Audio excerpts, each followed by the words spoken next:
Modern Y folks, I'm here to talk today about the Drinking Water Directive and how it affects group water schemes, how we can all prepare. And I suppose from the outset, I want to say that the new Drinking Water Directive is not something that community-owned group water schemes need to fear. Substantial changes have been made, as I'll show, between what was proposed in February 2018 and what has actually been agreed in the final stages.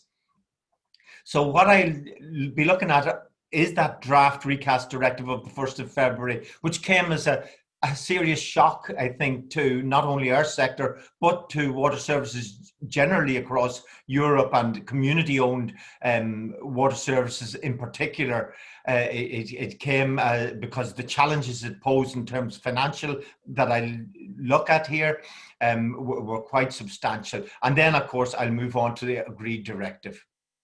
So the entire drive for the new directive was informed really by two factors. One was this study conducted by Ecora, an analysis of the 98 directive and trying to assess its relevance to events today. And this is a consulting paper looking more at the policy issues than at the actual parameters themselves. And there was a contribution to it from Dara Page of the EPA in Ireland, in which Ireland was actually put forward as a success story in terms of the efficacy of the Drinking Water Directive as an agent of change towards good quality water in Europe. So there was that there. That was the policy end of the review.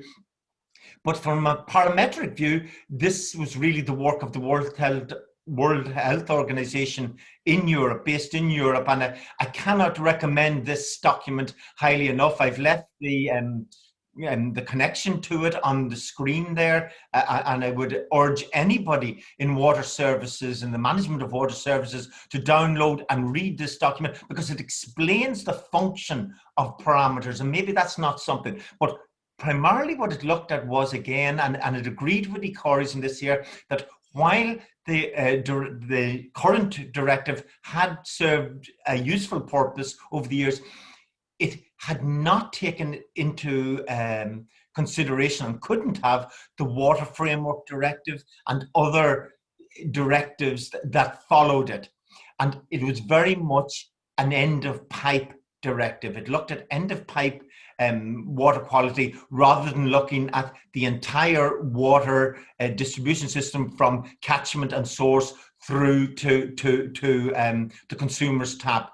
And even in terms of its microbiological parameter, it provided therefore an insufficient safeguard to public health. So what the new directive is trying to do is look at not the after effect of treated water and seeing is it compliant, but looking at a whole approach, what we call the consumer, the catchment to consumer's tap approach.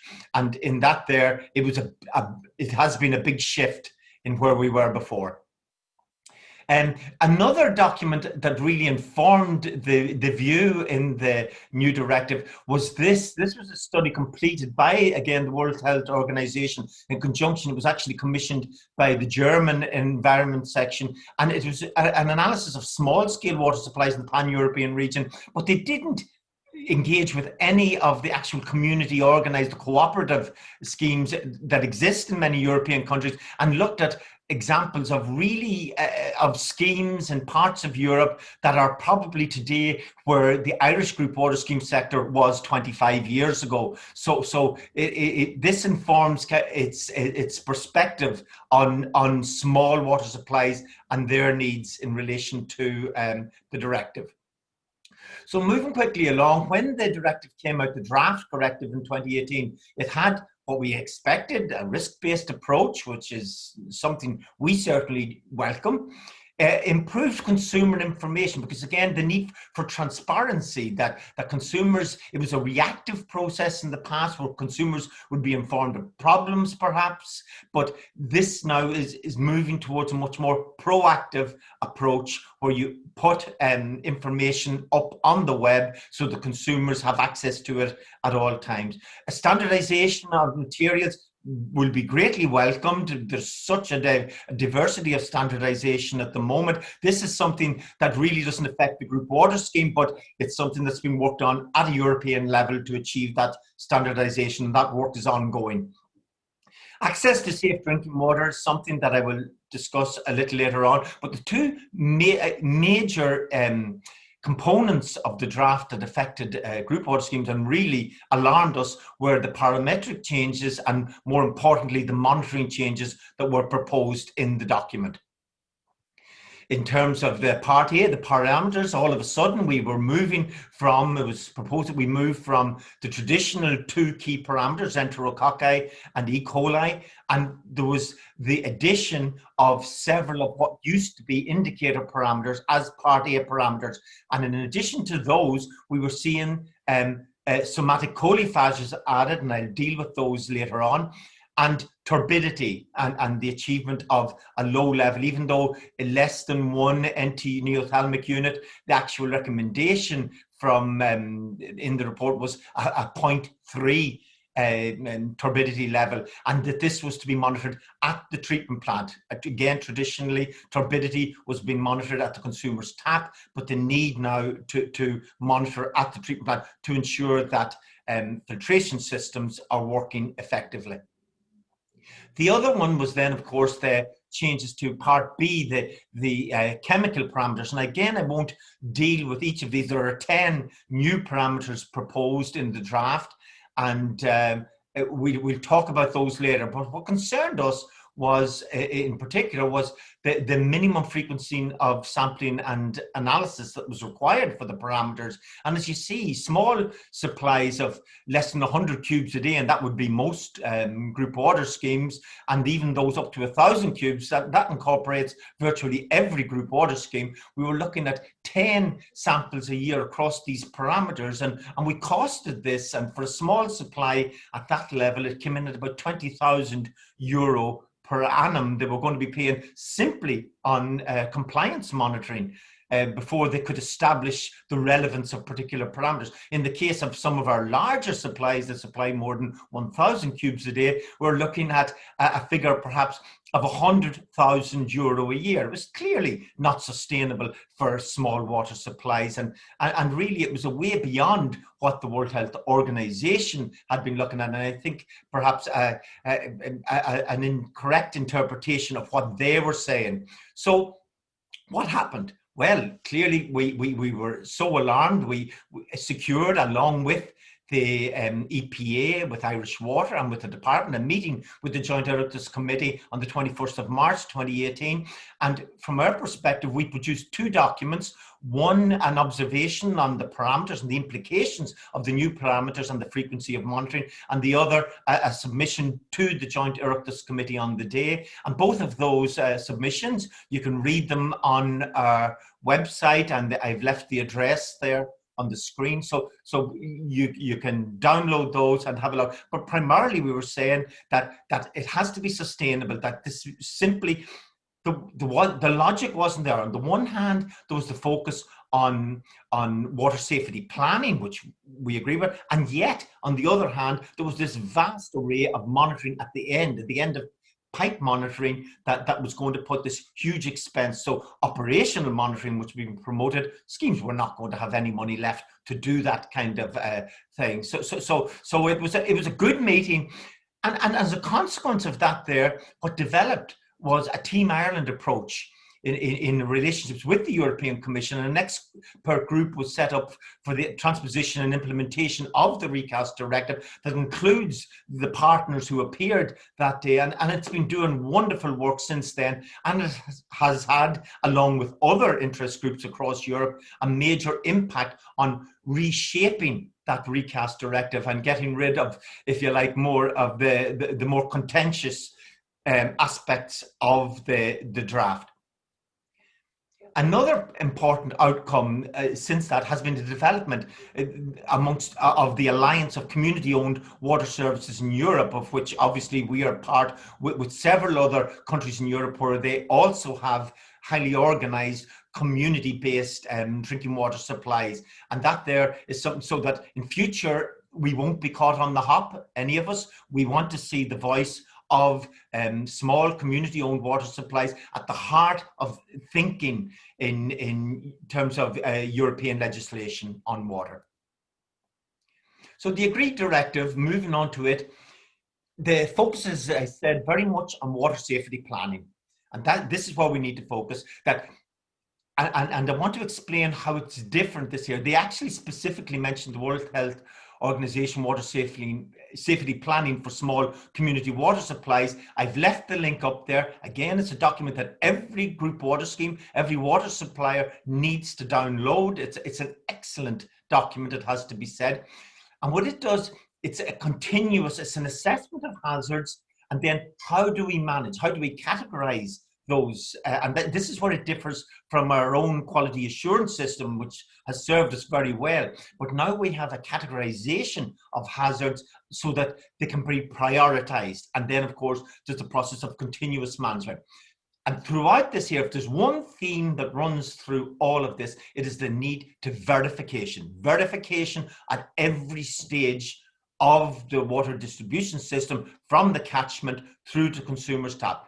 If you put in a measure, verifying that it's actually doing the job. If you're doing a measure at the treatment plant, similarly, right through to the tap. So verification is our watchword. So this is how they propose you proceed. It's interesting that they have a 6-stage approach, and the description at the beginning, the task 1, the assembling the water team, well, that would include obviously the group water scheme committee itself. It may include the HSE environmental officer for your area, the local authority liaison officer for water, certainly the development officer from the federation will all be there to help and to plan. Describing the community water supply, all of these things, each of these tasks is described in detail within the manual, and the questions that each scheme needs to ask as part of that. In addition, of course, you have our own QA implementation guide with the standard operating procedures, where we've identified all of the hazards we could think of from catchment through to tap. So those can all be taken into consideration. And around it, if you look at task 5, having identified and categorized your hazards, we have the monitoring controls and the documentation of all of that there. And if you like, 5 and 6 are what we would traditionally think of as our quality assurance, because you are going to have to, and this is the big change for scheme, you are going to have a record of obviously chlorine residual testing, dated time, and other parametric and other verification procedures all have to be documented. And when the water quality analysis has been done, compliance testing, well, the compliance testing won't simply be a water analysis, it will also be looking at those records to see that you are verifying water safety from the catchment. So that's a big change, but it's not an insurmountable challenge to any group water scheme. So this gives you an idea. We are going to be categorizing each hazard from a low risk up to a high risk. And obviously those with a major impact, the high risk with a major impact, are the ones that need to be dealt with as a priority. So this is simply the procedure that follows. It's one that has already the EPA in Ireland has been promoting within the public water supplies, and it's one that all group water schemes, all community-owned supplies need to adopt. So in terms of information for consumers, up-to-date information, as I said, it has to be proactive rather than reactive. So we see all of the different, I'm not going to go through each of them, it's common sense stuff.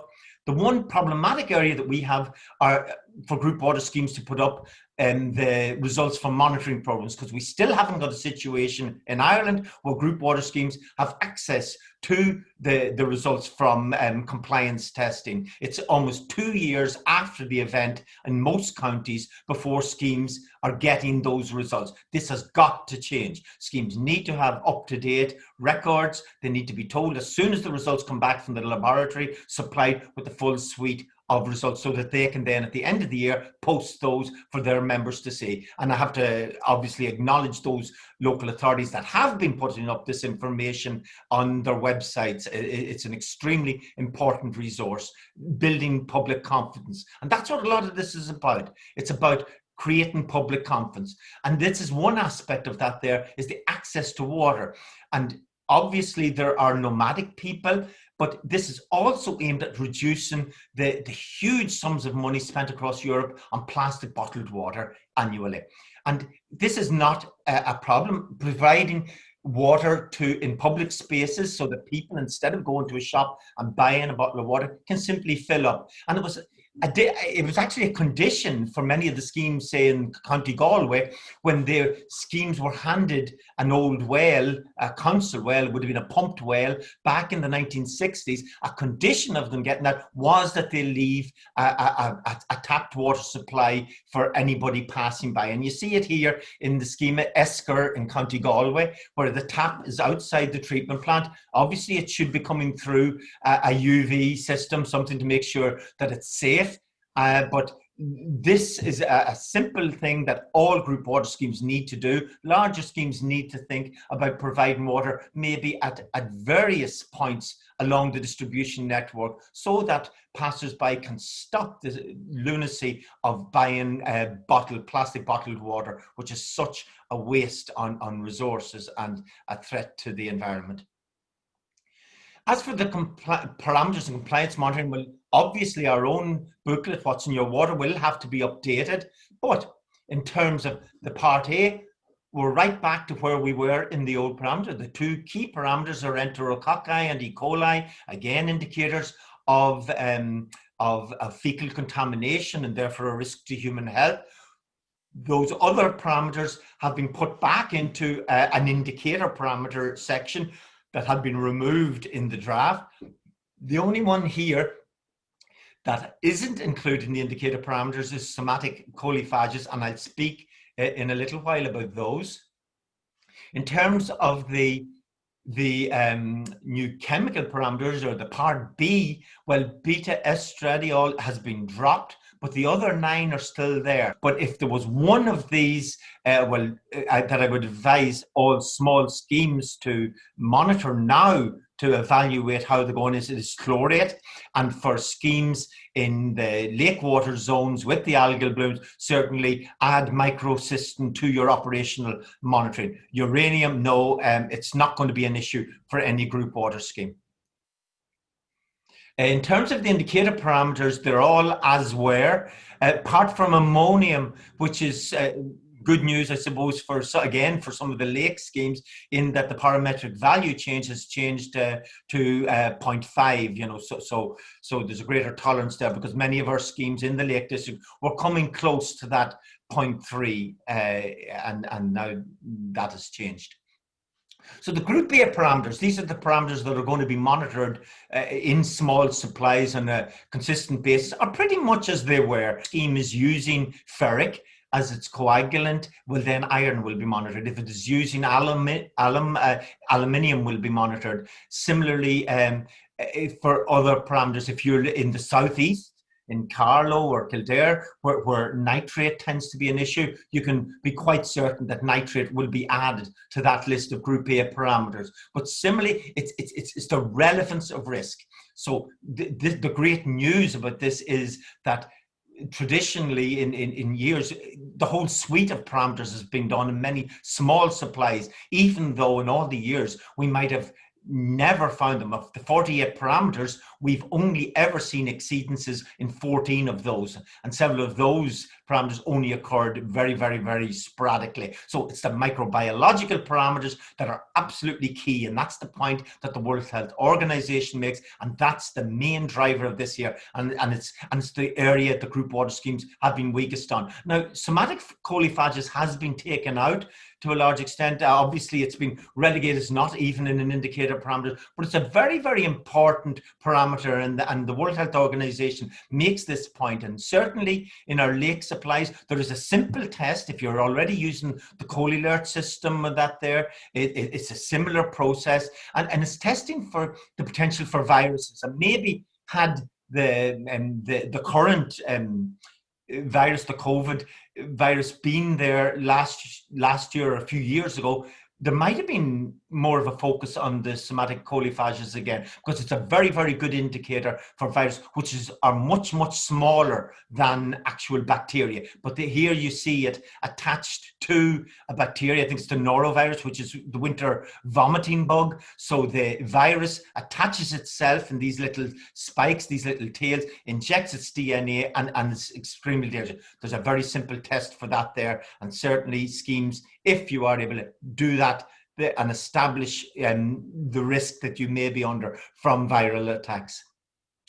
So we're right back in terms of the frequency of monitoring, and this is down to the work of our own EPN department in their engagement, and we're down again to where we were pretty much, except for the very largest scheme. So in terms of Group A parameters, it's 4 a year for smaller supplies, and 1 what we used to call there was the ordinary compliance, and then the audit sampling, which would be your Group B parameters, your chemical parameters. But interestingly, as you will see down below, for our very small supplies, it can be fairly infrequent, that Part B testing. They really, really want to focus on those schemes on the microbiological. For the major change here is for the larger supplies over 1,000, where it's 4 samples for the first 1,000 cubes that you're distributing daily, and then 3 samples for each additional 1,000. So I think all of our schemes come in under 2,000 cubes a day. So it's going to be 7 samples a year of the Group A parameters, which I've already shown you, which aren't particularly expensive, or they won't cause a problem. And then on the Group B one, we're looking at, I think, 2 what we used to call audit samples a year. But again, relevance is everything. It will be sampling for relevance. So we have got to demonstrate from historical information and from any future operation monitoring that you do that certain parameters are not relevant or certain parameters are relevant, and then it'll be tailored. For instance, if in relation to pesticides, it's going to be the pesticides that are of implications for your area, not pesticides in general. So MCPA would clearly be a monitored parameter here in County Monaghan or in Cavan, where rush control is a major. It might be another parameter down in the southeast or in the west. So where are we at? Well, the legislative train schedule that the EPA or the European Commission publishes has us almost arrived. And had COVID not happened, we could have expected all of this to be done and dusted in June or July last. Because of COVID, it's now likely to happen in November, December. There'll be a 60-day kind of a wait then before it comes into force. 2 years for each of the member states then to transpose it into national legislation, and a period of years of adjustment. But we need to begin the work now. As you can see, it's all very, very doable, and your Group Water Scheme Development Officer and ourselves at Head Office would be more than happy to provide advice to any group water scheme out there in terms of getting your plan in place. Let's do that now. Let that be the priority for the 12 months that are ahead of us. Gora mila mila mahagad.